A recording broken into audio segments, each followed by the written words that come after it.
Estimado Radio Escucha, soy Federico Cruz, su brujo de lujo. Estamos en un marco, como lo es mi sobrenombre de brujo de lujo, estamos en la Fonda San Ángel, ante una de las vistas más bellas de nuestra ciudad, uno de los jardines más bellos, de los barrios también, con una arquitectura muy específica como es San Ángel. Y estamos con el que hace posible este proyecto, que ya ustedes habrán visto, si no, métanse a nuestro canal de YouTube, al www.sonriete.mx, ahí pueden hacerlo. Todos estos programas que hemos hecho con él y donde orgullosamente me siento también incluido en lo que es el conservatorio. Vamos a hablar del futuro, de lo que piensan hacer ustedes, y nada más una partecita, concédenos lo de la bebida tradicional, porque explico una cosa, queridos radioescuchas y ahora videoentes. Nosotros en San Luis, a la salida del colegio, de la escuela, había una golosina para nosotros, que era el quiote. Entonces el quiote, que es la parte que crece de en medio, de lo que es de donde sacan el mezcal, y lo rebanan, y a veces incluso le poníamos, por supuesto, sal y chile piquín, y lo comíamos, o así solo, había uno más dulce que otro, y lo masticábamos, y ese era el jugo, lo que había que sacar. Y la fibra la tirabas. Y tirábamos la fibra, sirve que nos limpiaba los dientes, es extraordinario para eso.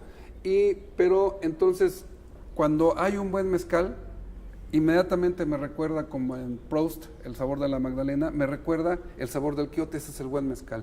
Por eso es para mí muy caro que nos hables de esos destilados de origen, como el mezcal. Pues mira, por lo pronto el hecho de que hemos venido hablando de cómo este país es inmensamente rico y de cómo los mexicanos, tanto los que nacimos en este país por accidente, como todos los mexicanos en este momento, o los que lo escogieron como propio, que me parece que tiene mucho más valor, quienes decidieron que este era su país por encima de todos los demás.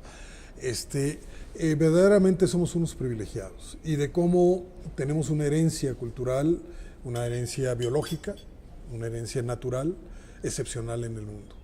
En este caso estamos hablando de México como uno de los 5 países con mayor biodiversidad en el mundo, y de uno de los 5 países con mayor diversidad cultural en el mundo. Y llevando esto un poco, desdoblando esto, en el caso de los agaves, que es la materia prima con la cual se producen los mezcales,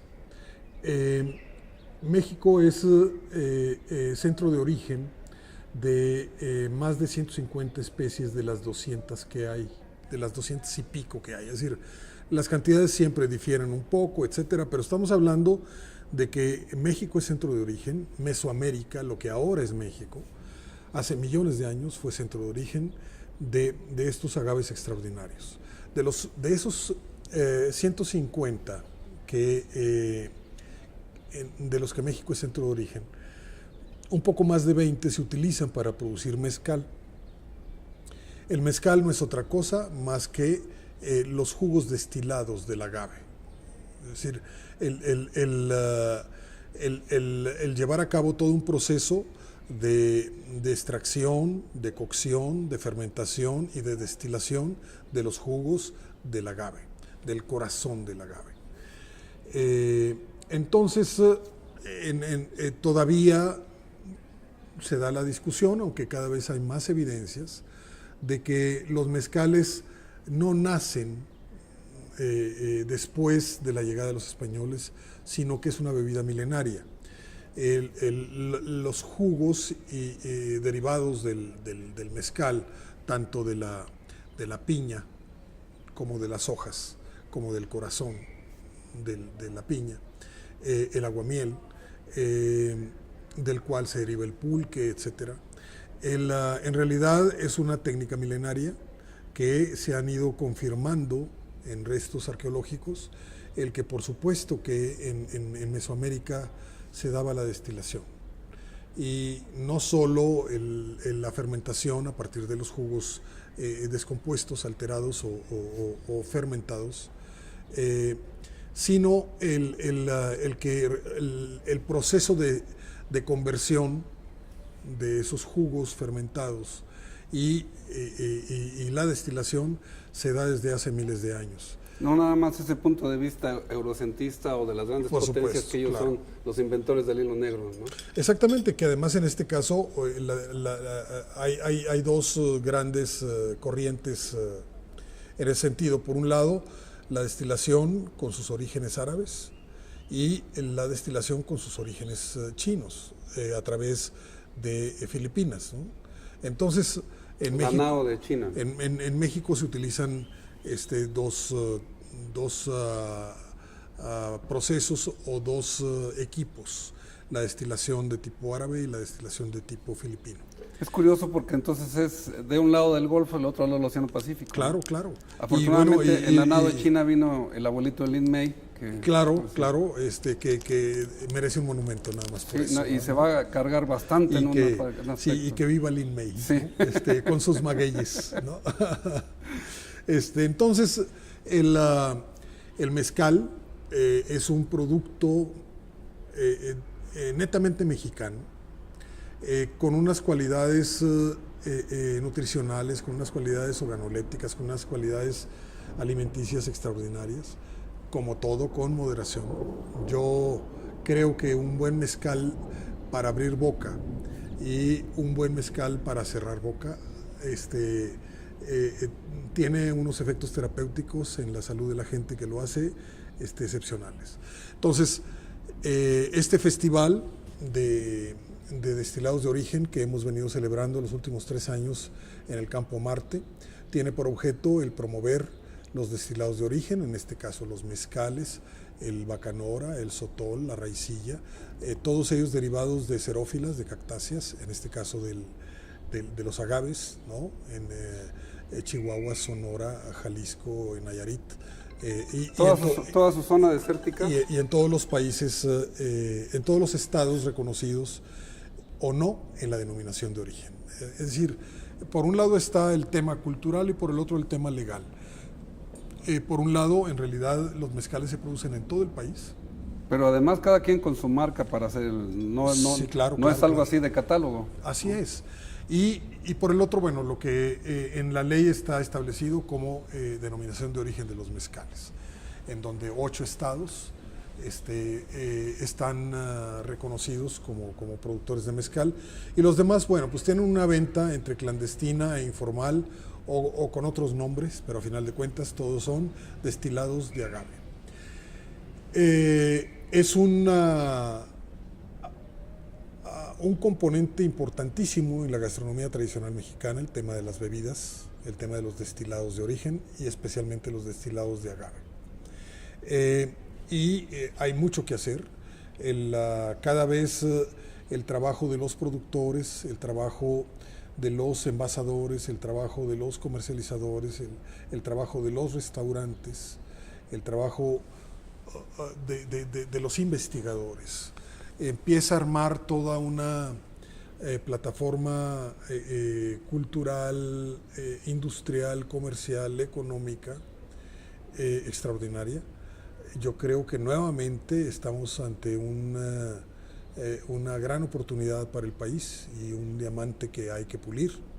Y para variar, los mexicanos lo que tenemos que hacer es ponernos en valor nosotros mismos como sociedad y como cultura para reconocer que lo que tenemos y heredamos es desde un valor extraordinario, ¿no? Y entonces yo invito a que en el próximo festival de destilados de origen que tendremos seguramente otra vez en el Campo Marte, en compañía de gentes extraordinarias que están trabajando mucho, el propio comité organizador de Dardo, encabezado por Juan Jesús Lozoya y César González Hermosillo, o el Comando, que es un comité para la defensa de la sustentabilidad del maguey y del mezcal, la propia Cámara, el propio Consejo Regional del Mezcal,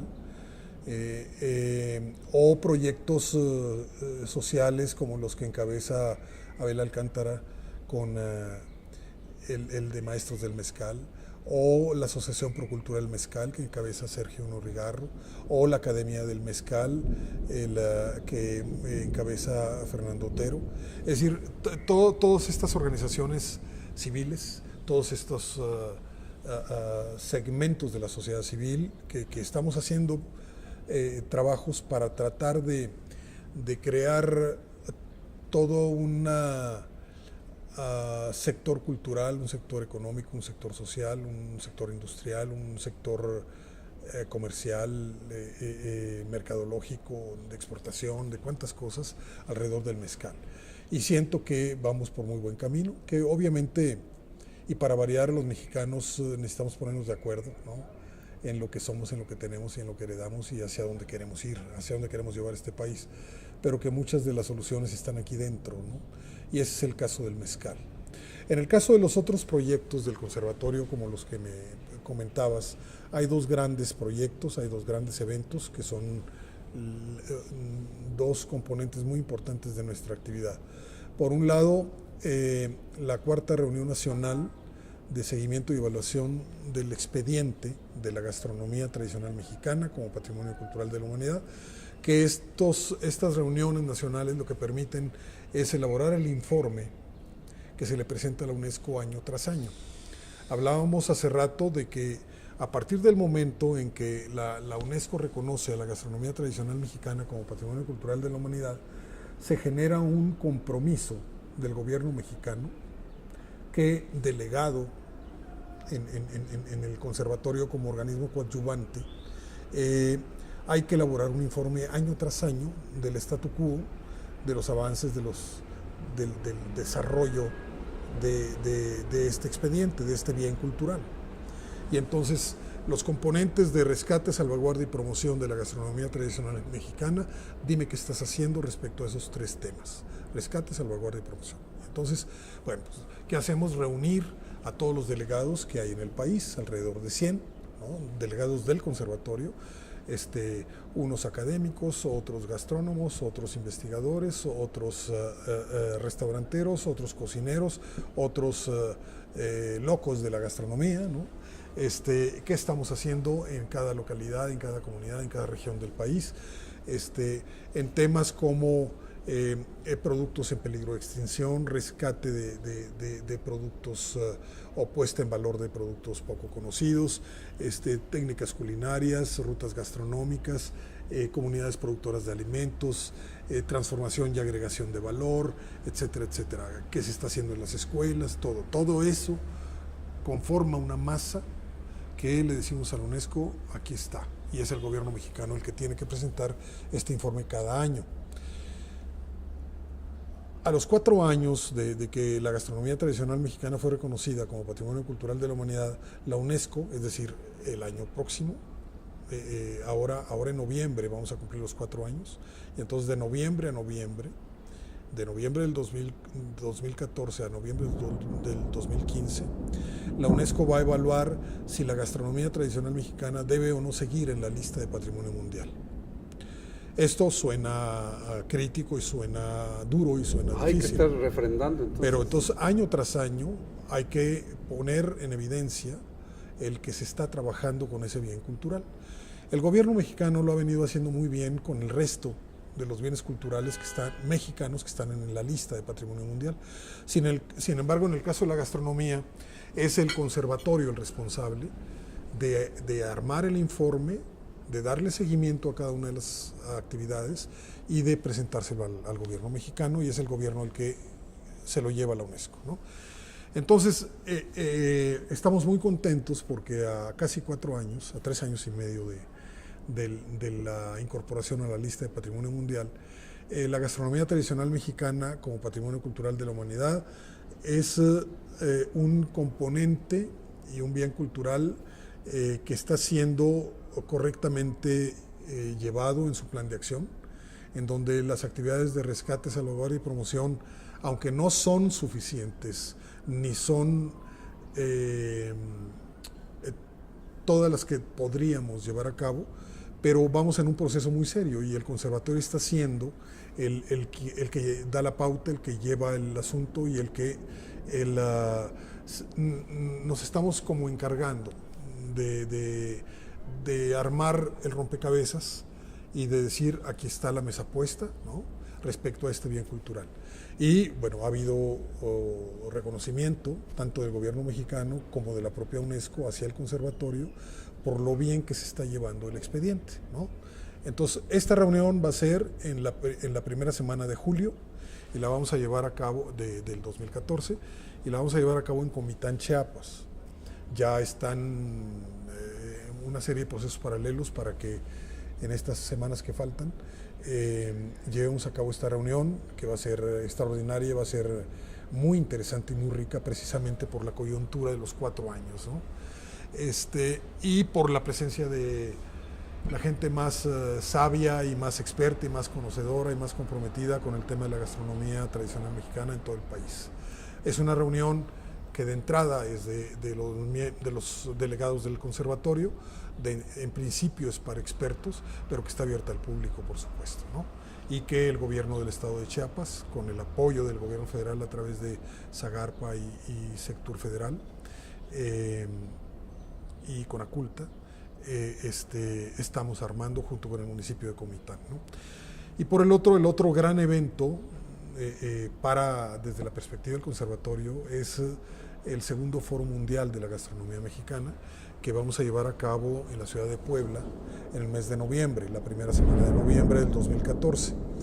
El año pasado estuvimos en Acapulco con este primer Foro Mundial de la Gastronomía Mexicana, que lo que pretende es aterrizar y convertir en realidad muchos de sus conceptos originales y espíritu original. Cómo convertir a la gastronomía tradicional mexicana como patrimonio cultural de la humanidad en un instrumento de desarrollo de este país. Es decir, el cómo compartir con el mundo algo tan valioso y cómo beneficiar a México. Es decir, el cómo la producción de alimentos, como la educación, el turismo, la salud, el medio ambiente, la ecología, la sustentabilidad, todo lo que está alrededor del fenómeno gastronómico, podemos convertirlo en una ventaja comparativa, competitiva, de vida, de dignidad, de reivindicación de lo que este país es, ¿no?, ante el mundo, compartido con el mundo y haciendo negocios con el mundo. Cada quien pone el granito de arena, mi querido Roberto. Les anuncio a nuestros queridos radioescuchas y ahora videoentes el que para todas estas actividades que tienes ya pedí permiso aquí en la difusora, afortunadamente lo comprendieron, para poder hacer los controles remotos desde allá. Va a ser un regalo para todos, incluyendo yo primero, poder estar sacando la sabiduría que tú tienes, ese amor que le pones a lo que nos une, y si tenemos en el presente algo que nos une a los mexicanos, este país tiene futuro. Por supuesto, claro. Entonces vamos a estar en Comitán, en Chiapas, pues, porque ellos dicen ahí mucho pues, y luego después nos iremos. Pues sí, pues. Claro, pues. Y después estaremos en Puebla. Uh-huh. Afortunadamente tengo fortuna de conocer varios países y el poder establecer con ellos este puente cultural. Fíjate que, por ejemplo, cuando me preguntan a mí ¿qué es esto del conservatorio?, yo expreso lo que a mí me ha tocado ver en unas comunidades cerca de Jalapa, allá en Veracruz, comunidades no tanto indígenas, sino comunidades muy arraigadas con su tierra, la manera en que tienen ellos el proceso para poder hacer tortilla. Ellos, las mujeres lo hacen golpeando, no es tortea, sino lo golpean. Y cuando la niña de la familia, pues son familias muy grandes, cumple 5 años, la abuela agarra un ratón, lo pone boca arriba y la niña lo golpea. Y el ratón es muy frágil cuando está así. Sí, entonces normalmente lo mata. Los primeros ratones, ya después con el tiempo, 2, 3, 4 semanas, ya tiene el toque suficiente y es cuando la abuela ya la deja hacer tortillas. Si a esa tortilla la pones a calentar, ya sale perfectamente redonda, la pones en un comal que está a la leña o al carbón o como sea, un comal de barro, extiendes la tortilla, a los 45 minutos se empieza a abrir, la sacas, le pones sal de grano y es un sabor que nunca se te va a olvidar. Si aparte a eso le agregas un mineral, sacas una piedra con tres patas, que es el molcajete, y una de sus patas la vuelve su propia mano para poder moler lo que es el jitomate, asado o no, el chile, el ajo, la cebolla, y se le agrega a la tortilla, el sabor se incrementa. Si aparte le agregamos el aguacate, le agregamos el queso, le agregamos la carne, le agregamos conejo, le agregamos lo que sea, es un extraordinario don que la naturaleza nos dio a los mexicanos, el poder integrar ese platillo. Así es. Y esas son nuestras mujeres. Así es, y no solo estamos hablando de una cultura milenaria, que es mucho de lo que se reconoce en la gastronomía tradicional mexicana al incorporarla a la lista de Patrimonio Mundial al Patrimonio Cultural de la Humanidad, sino en el caso de Veracruz, ahorita que lo comentabas, como en todos los estados, hay unos movimientos culturales extraordinarios alrededor de este tipo de valores, ¿no? Es decir, el cómo en la comunidad más aislada y en la comunidad más distante y en la comunidad más modesta, más pobre, existe una riqueza tal que si ves hacia la serranía o ves hacia el desierto, si ves hacia la selva y hacia la montaña, hacia el mar, la importancia y el valor que tiene el momento de comer y la preparación que significa llegar a ese momento por parte especialmente de la madre, especialmente de la mujer, ¿no? O especialmente de las mujeres de la familia, en donde desde las 2 o 3 de la mañana están trabajando para llegar al momento de la comida, partiendo de la cocción del maíz y de los frijoles, ¿no? Y de que esta obsesión que tenemos los mexicanos por la comida bien hecha, ¿no? Por la comida sabrosa, por la comida sencilla, por la comida rústica pero bien hecha. Es decir, el cómo una tortilla recién salida con un poquito de sal o con un poco de manteca de puerco o con un poco de salsa de molcajete tiene tanto valor, simboliza tantas cosas, ¿no? Y cómo entra este concepto que hablábamos hace rato de la cocina con alma, ¿no? De cómo el cocinar y el comer en familia se convierte en un acto profundamente amoroso, ¿no? Profundamente afectivo, y en el que hay esta entrega, ¿no? Que no es sencillo ver en otras culturas, y en donde tú lo ves, o sea, para llegar al momento de la comida hay una cantidad de horas de trabajo, ¿no? Pero además toda la historia de la siembra del maíz, de todo este encuentro y de toda esta relación cosmogónica, mística, religiosa, celestial, ¿no? ¿Qué es lo que hace la diferencia? Es decir, hablábamos de cómo no solo en Michoacán, sino en el resto del país, se le pide perdón a la tierra y a la naturaleza por la raíz que vas a sacar o por el animalito que acabas de cazar. Cómo se pide perdón y cómo se dan las gracias por el alimento que te está regalando, ¿no? Desde eso hasta todo lo demás. Y yo, como ateo y guadalupano, estoy de acuerdo. Ferviente las dos cosas. Estimados radioescuchas, ya les reto a que vengan a la Fonda San Ángel, no vengan los sábados y domingos, estamos hasta el gorro. Venga a disfrutar un café de extraordinaria calidad como el que estamos nosotros disfrutando, y una de las mejores vistas y mejores terrazas del restaurante. Me ha faltado decir eso también. Agradecemos la presencia de Roberto, es nuestro asesor, comunicador y extraordinario clarificador de ideas de lo que es los mexicanos comiendo y disfrutando de un buen mezcal. Una última pregunta antes de cerrar, me querido Roberto. ¿Qué pasó con el tequila? Porque de pronto uno como consumidor va a un restaurante y le presentan unos 100 tequilas y uno dice, no puede ser tanto, ¿no? Ajá. ¿Pasará eso con el mezcal? No queremos que pase. Pero sí pasó algo malo. Finalmente el tequila, como uno de los mezcales de este país, con una denominación de origen, lo que se dio fue un fenómeno de masificación y de comercialización y de perversión mercadotécnica más tremendos para el país. Desde el convertir un producto de tal nobleza en un producto menor, ¿no?, hasta el permitir adulteraciones, falsificaciones y perversiones de un bien cultural tan importante en que somos capaces hasta de venderlo a granel a Estados Unidos y que se envase allá y que haya marcas patito y haya calidades rarísimas y haya un mercado muy cuestionable desde el punto de vista social y cultural, ¿no? En lo económico es un éxito. Muchísimas empresas han tenido aciertos económicos muy importantes. Sin embargo, bueno, desafortunadamente ahora el 80% del mezcal que se produce en este país está en manos de transnacionales. Y el ¿80%? Así es. Y entonces, desafortunadamente... ¿Del tequila? Del tequila, claro. Porque dijiste mezcal. Perdón, no. Y en el caso del mezcal es al revés. Es decir, afortunadamente en el caso del mezcal todavía se da una estrategia y una estructura muy artesanal, muy de pequeños productores,